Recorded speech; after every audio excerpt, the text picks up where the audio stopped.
My son George has always had the strangest friends. I'm not sure why, but in his earlier years, he always attracted what would be considered the weird kids. I've got a ton of stories about this, but there's one that kind of sticks out like a thorn. He was in the 4th grade, and we had just moved due to my husband's reassignment, so George was new to his school. He had always been an outgoing and friendly kid, so my husband and I weren't particularly worried about his ability to make new friends. We were transitioning well as a family, and everything was going well with him at school. I was beyond pleased the first time I met all of George's classmates' parents, as they all seemed like upstanding, honest people. A few months after the move, I got a call from George's school in the middle of the day requesting one of his parents come in to discuss an incident involving him and another student. My husband was at work, so I assumed the responsibility and agreed to meet with the principal after picking up my son. I remember feeling a mixture of anger and confusion. Anger, obviously. I mean, my son had probably been in a fight, which I'd need to punish him for should I find out he was the antagonizer. But confusion as well. Physical altercations were very uncharacteristic of George, which made this more concerning to me. As I was walking him to the principal's office, he refused to answer any of my questions about the situation, which was also very unlike him. Usually, he was extremely talkative and what you'd call an oversharer, so his silence was somewhat unsettling. I figured he was either embarrassed or scared, so I didn't think much of it. The principal asked that George sit in the waiting room outside his office, so that's where I left him. After closing the door, the principal directed me to a chair in front of his desk, which is where I sat down. He began asking me questions about George, the kinds of questions you'd expect. How is his behavior at home? Does he listen? Does he talk back? Is he respectful? You know, things like that. I had nothing but positive things to say. George was an extremely well-behaved and respectful boy, and that's not the mother in me. I was just telling the objective truth. Eventually, the principal told me why I had been called in. Apparently, George had gotten into a brief altercation with a classmate after recess, a boy named Sebastian. I asked about the circumstances of the fight, and this is what I was told. They had been the last 2 students outside, and they were walking up the stairs together. Seemingly out of nowhere, George pulled an eraser out of his pocket and struck Sebastian over the head with it, causing him to fall to the ground and start screaming. I was baffled. It was totally unlike George to do something like that without being provoked. Plus, I had heard about the Sebastian boy before. George spoke fondly of him, like they were close friends. I asked the principal more questions, but he didn't seem to have the answers, and ultimately admitted that no one had seen the incident, but both boys had independently confirmed details of the story. He then said that George wasn't in trouble, as a little fight wasn't too uncommon. He told me that he just wanted to inform me, and that no further action would be taken, which definitely calmed me down. After that, he excused me, so I left. George was still silent about the whole thing as I drove him home, and only opened up to me right before bedtime. Admittedly, I had grown frustrated with him for not talking to me, which was probably why he quit the silent act. He told me that Sebastian had tricked him. I asked him to elaborate, and he told me that they had been playing make-believe Street Fighter. As per Sebastian's instruction, George had pulled out an eraser for a KO move of some sort. Out of nowhere, Sebastian fell to the ground and pretended to be really hurt. He then whispered in George's ear that he'd seriously hurt him if George didn't pretend like he'd attacked him. So that's what George did, and all the teachers assumed it had been a real fight. Rightfully so, I was pretty pissed. My little boy had been taken advantage of and falsely accused. Instead of going to the school, I decided to handle things myself. That night, I went through the school's directory and found Sebastian's mother's phone number. She introduced herself as Maggie, and I was kind of taken aback by how sweet and genuine she sounded on the phone. She told me she had heard about the incident, gotten the real story from Sebastian, and already reprimanded him. I thought it was kind of odd that Sebastian would have told the truth to his mother so soon, but I was happy I didn't have to do any convincing. She then went on to say that Sebastian had always had some minor behavioral problems growing up, and he'd sometimes think and act like another person entirely. I actually started to feel bad the more she told me. It seemed as if he wasn't fully in control of some of his actions. Maggie suggested that the boys schedule a sleepover to make up for the whole thing and become better friends, which I thought was a great idea. She offered to host, and I was appreciative of that. That weekend, I drove over to her house with George, who had returned to his bubbly, talkative self. Maggie invited me in, and the two of us got to know each other over some wine while the boys played in the basement.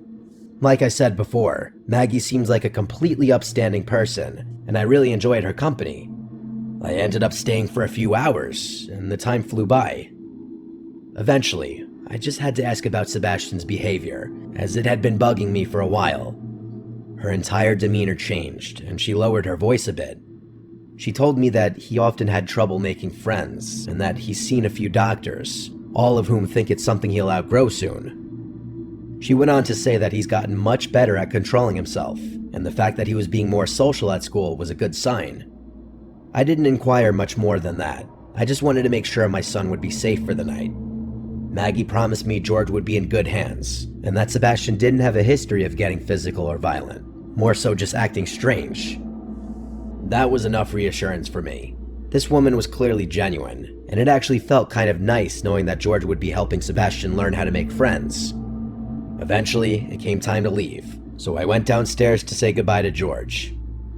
The two boys were laughing and playing Battleship. It looked like they were really getting along. I kissed my son goodbye and drove home. The next morning, I went to go pick him up. When I got to the house, he was waiting near the door with all his stuff and a smile on his face. I assumed the night went well. I said good morning to Maggie and packed George's stuff in the car. As we were driving away though, he started bawling out of nowhere. I asked him what was wrong in a concerned voice, and what he told me was quite literally jaw-dropping. George said that everything was going well until it came time to go to sleep. The boys had set up their sleeping arrangements in the basement, 2 air mattresses side by side. Everything seemed normal when they went to bed, but at some point in the night, George woke up. He wasn't sure why at first. Then he heard something. Whispering. It was coming from the bathroom. The door was slightly open, and there was a strange flickering light inside, not like a regular bathroom light. As George described it, it seemed more like a candle light. He listened closer and realized it was Sebastian talking. But he wasn't just talking, he was having a full conversation. George thought maybe he was on the phone or something, but the more he listened, the weirder it got. Sebastian wasn't calling himself Sebastian, he was calling himself Mr. Jim. George felt frozen. It was like Sebastian thought he was someone else, and he wasn't talking to anyone, just the mirror. Then the candle went out. Everything was dark again. George squeezed his eyes shut, pretending to be asleep. A long time passed, and then he heard the bathroom door creak open. His stomach dropped when he heard whispering again, this time right above him. It went on for a while. George didn't understand the words. It didn't even sound like English. He just lay there, too scared to move. Eventually, Sebastian went back to bed like nothing happened. In the morning, he was totally normal again. George didn't dare ask him about it. When George told me what happened, I was horrified. My gut told me this wasn't just a case of childhood imagination. Something was wrong. I didn't know what to do, but I knew I had to tell someone. I called Maggie first. At first, she laughed it off, saying Sebastian has always been a creative kid, but as I pressed her, her voice faltered. Eventually, she admitted that his so-called behavioral problems were more serious than she let on. One psychiatrist had even suggested he was showing signs of multiple personality disorder. They had already moved twice before, she told me in a hushed tone, because Sebastian had been kicked out of school. I was stunned. Furious even. Why the hell hadn't she told me this before? Why would she put my son in danger like that? Then she did something unexpected. She begged me not to notify the school. I didn't know what to say. Part of me wanted to respect her wishes, but another part of me knew that something was very wrong. I blurted out, okay, and hung up the phone before she could respond. I told myself I'd make my decision by the end of the week, but I never got the chance. That Monday, Sebastian full-on attacked another student at recess. It was serious enough that the school sent out a statement to all the parents, though they kept the details vague. By the end of the day, I found out that he had been expelled. I tried calling Maggie, but her phone had seemingly been disconnected. The situation was incredibly unsettling. Just days ago we had spoken, and now, suddenly, she was unreachable. I didn't even know what I wanted to say to her, just that I wanted to say something. There were no other numbers or emails in the school directory, just that one number that was now disconnected. A few days later, the curiosity got too overwhelming, so I bit the bullet and drove to her house. When I arrived, it was completely vacated. No moving trucks, no sign of a rushed departure, just gone. It didn't make sense. How could they have left so quickly? I tried looking them up, searching for any trace of them online. I found nothing. No forwarding address, no mention of them anywhere. It was like they had never existed at all. That was a long time ago, and George wasn't too badly affected by it. In all honesty, I think he's mostly forgotten about it. I haven't, though. I often think about what could have happened to my son that night in that basement, or what kind of things that kid Sebastian has been doing since.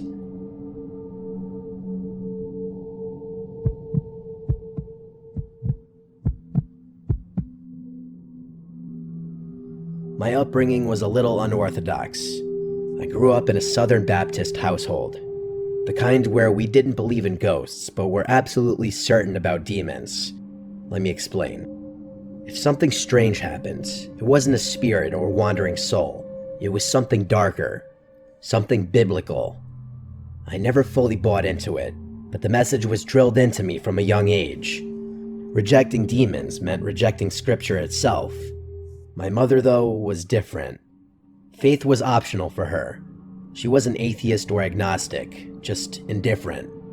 She'd say things like, "God and I have an understanding," whenever I pressed her about church. While I leaned into religion as a source of structure and stability, she drifted further from it. It was one of the many things that widened the gap between us. I won't sugarcoat it. My mother struggled with addiction, mental health issues, things she never wanted help for. Some days she was functional, others she was downright insane. I tried not to take it personally, but it was hard. Looking back, she definitely had schizophrenia or some kind of adjacent condition. But before you say anything about my family being neglectful of her mental health, it was a different time back then. One afternoon, I had a nightmare so vivid that I still remember every detail to this day. In the dream, I was lying in bed when my mother stormed into my room, screaming in a fit of rage. She grabbed me by the wrist and started shaking me violently. I woke up in a pool of sweat, my body still rigid with fear. But before I could shake off the dream, it happened again. Except this time, I wasn't asleep. The door barged open, and there she was, just as she had been in my nightmare. Same expression, same unhinged anger, same words. It was like the dream had been some kind of prophecy. I barely managed to push her off and yell for her to stop, and then it was over. She left as suddenly as she had entered, and when I confronted her the next morning, she had no memory of it. She seemed confused, even a little hurt that I was so shaken. I told myself it was a coincidence, some bizarre overlap between my subconscious and her moods, but part of me wondered if it was something worse. A few weeks later, I heard her screaming from the backyard. It was a strange sound, not a panicked scream or even a distressed one. The scream sounded more excited. I don't even know if that makes sense, but that's the best way I can describe it. I rushed outside and froze at what I saw. My mother was standing in the yard, grinning, holding a massive 7-foot-long snake in her bare hands. That was terrifying enough on its own, but there's something you don't know which made it even worse. My mother had a lifelong phobia of snakes. She couldn't even look at them on TV without recoiling. But there she was, gripping one like it was a toy. She said, "Come here," and motioned for me to grab the snake. I took a step back, shaking my head. I literally said, "Mom, what the hell?" But the look in her eye told me she couldn't even understand the words I was saying. She just smiled wider and tilted her head like she was trying to scare me. I couldn't deal with it. I turned and ran back inside, slamming the door behind me. My heart was pounding. I peeked out the window and saw her still standing there, holding the snake like an offering. Eventually, she let it slither onto the ground and walked back inside as if nothing had happened. Later, when I asked her about it, she shrugged like I was making it up. She told me I must have had a strange dream and refused to entertain me when I continued to ask about it. That was nothing compared to what I'm about to tell you, though. That winter, my church held an overnight lock-in. I was relieved to go. Church was my escape, a place where I could be around predictable, normal people. My mother dropped me off completely sober and even kissed my forehead before driving away. At around 4:30 a.m., just as we were settling into sleep, a loud knocking echoed through the chapel. We all sat up, glancing at each other. The knocking moved, traveling around the building in an impossible way at times. It sounded like it was coming from multiple directions at once. It wasn't wind, it wasn't an animal. It was rhythmic, circling the chapel like someone or something was trying to break in. The pastor, the only one with a key, was asleep in his office and hadn't heard a thing. I ran to wake him, and as soon as he stepped into the chapel, the knocking stopped. He opened the front doors and literally stumbled back in fear. Standing there, barefoot and sweating in the freezing air, was my mother. Her clothes were disheveled, and her hair was dripping with sweat. Her lips were moving, but I couldn't hear what she was saying. She didn't acknowledge the pastor. Her eyes locked on me immediately. A slow, unsettling smile stretched across her face as she walked toward me. I wanted to run. The pastor tried to hold me back, whispering, "Stay here." But I felt completely powerless, like I had no choice but to go with her. I climbed into the car, afraid that she was going to do something, but she didn't. The drive home was silent. She didn't speak, didn't explain. She didn't answer when I asked why she was there. When we got home, she stopped in the doorway and just stared at me. She stood there silently watching me as I walked to my room. I closed the door, locked it, and lay awake for hours listening. In the morning, she was in the kitchen cooking breakfast. She was cheerful and clearly oblivious to what had happened the night before. She jumped back when she saw me, saying she was just about to pick me up from the church. I felt the blood drain from my face. She had no memory of knocking on the church doors, no memory of driving me home. It was freaky. I expected someone, the pastor, a church elder, even one of the chaperones, to say something about what had happened, but no one did. It was like they didn't know what to make of it, or worse, they didn't want to. That's kind of the way people treated my mom back then. That was decades ago. She's gone now, but her memory is something that will never leave me, for better or for worse. I don't know if I believe in demons or the supernatural anymore, but I can't explain what happened. The logical explanation is that she was suffering from mental illness, maybe addiction withdrawal, or maybe something else entirely. But the memory lapses, the eerie timing, the way she acted like a different person some nights, it still haunts me. I tell myself there's a rational answer for all of it, but even now, I'm not sure I believe that.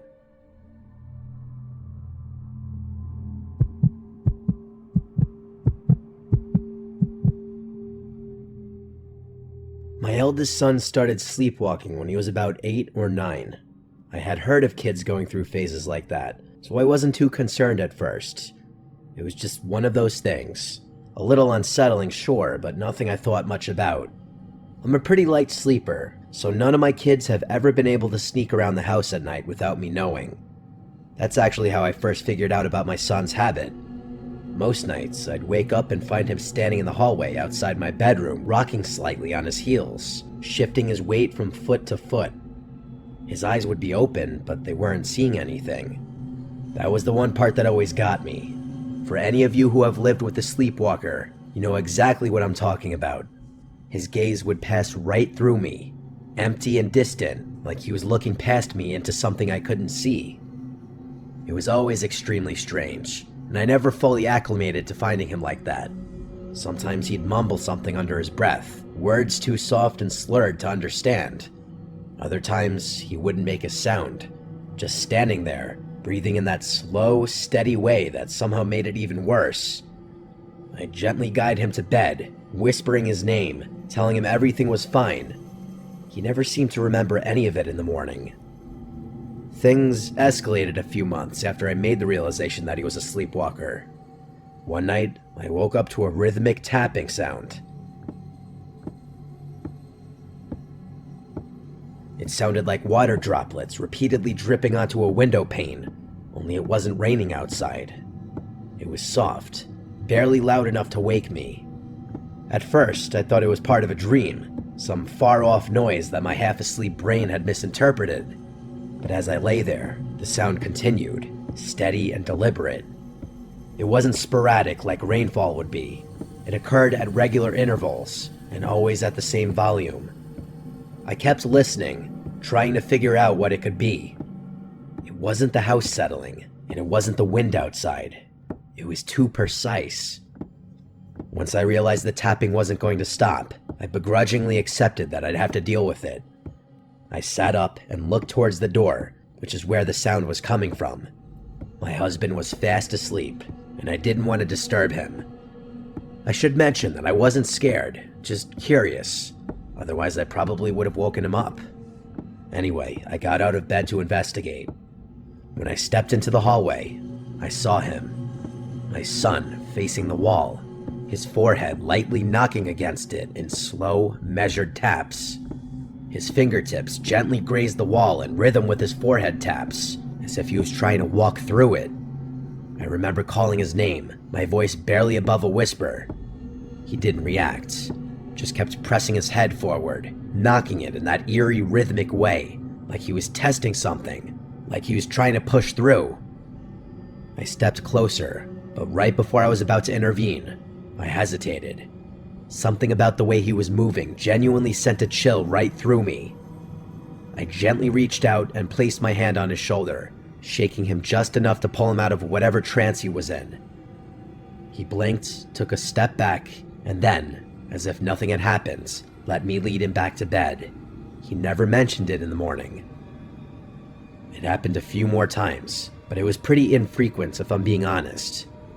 I figured it was just another strange habit of sleepwalkers. Maybe some kind of subconscious response to the wall being there. Some internal sense of space that his dreaming mind hadn't accounted for. And eventually, he outgrew it. The sleepwalking stopped, and the strange, vacant staring in the hallway became a weird little memory that I mostly forgot about. That is, until my younger son started doing the same thing years later. The sleepwalking, I mean. At first, I brushed it off. Kids go through phases. Some behaviors repeat themselves. It was just so uncanny that both of them started sleepwalking around the same age. Again though, nothing too unusual. Genetics are a fascinating thing. But eventually, I started noticing the little details. The things that gave me a growing sense of concern. It wasn't just that he sleepwalked. It was how he sleepwalked. He stood in the hallway, shifting from foot to foot, his eyes open but unfocused. He moved the same way as my older son had, with that slow, eerie rhythm, like his movements weren't completely random. It was unsettling. It felt like I was living the memory of watching my older son do the same thing years earlier. But it got worse than that. One night, I woke up to that tapping noise again. I already knew what I'd see before I stepped into the hallway, and I was right. There he was, forehead pressed to the exact same spot, knocking against the wall like he was trying to step into something that wasn't there. It was the exact same behavior my older son had exhibited all those years ago, from the forehead taps all the way down to the way his fingers brushed against the wall. I called his name. Nothing. I touched his shoulder. Nothing. He just kept knocking, his small body swaying slightly, lost in some deep, unreachable place. And that's when it hit me. He had never seen his older brother sleepwalk. At least not that I know of. His brother hadn't done this in years. There was no reason for him to exhibit the same exact behavior. Not just the wandering, but the standing, the tapping, the eerie, misplaced urgency of it. I don't know why, but that thought made me feel sick. After some badgering, I eventually snapped him out of his trance. I guided him back to bed and tucked him in like I had done so many times before, trying to tell myself that it was just one of those things. And then, just like his brother, he outgrew it. Just like that, no more sleepwalking, no more tapping. He had no recollection of it either. For years, I didn't think about it. In all honesty, I had forgotten about the whole thing, but there's a reason I'm writing this now. My sons are away at college now, and the house is a lot quieter than what I'm used to. Because of that, my husband and I have to find new things to occupy some of that downtime with. A few weeks ago, we decided to renovate the house. The house is pretty old, and we've lived in it long enough that we've decided to change things up. New floors, new paint, some fresh updates to make the place feel new again. It was all minor work, nothing too intensive. We were stripping the old wallpaper when we noticed something underneath. At first, I thought it was just some old backing or maybe a weird stain, but as we peeled more away, my breath caught. It was an old, antique-style mirror, a mirror that had been covered for some reason. My first thought was, why the hell would someone cover a mirror instead of removing it? I felt ridiculous, standing there staring at a piece of glass like it was going to do something, but I couldn't help but feel like we weren't supposed to find it, like it had been sealed away for a reason. And that's when I realized the mirror was positioned in the exact spot on the wall that my sons had been bumping into all those years ago. The memories came flooding back, and I stood there in shock. There was no logical reason they should have known it was there. They couldn't have, and yet somehow they had. Both of them had independently been trying to walk into something that was impossible to see through the wallpaper. Forget about the fact that they were unconscious. I immediately got rid of that mirror, but I'm still pretty freaked out by the whole thing. There's got to be some kind of rational explanation for this, but I can't think of one. I still don't know what to make of this. I really don't.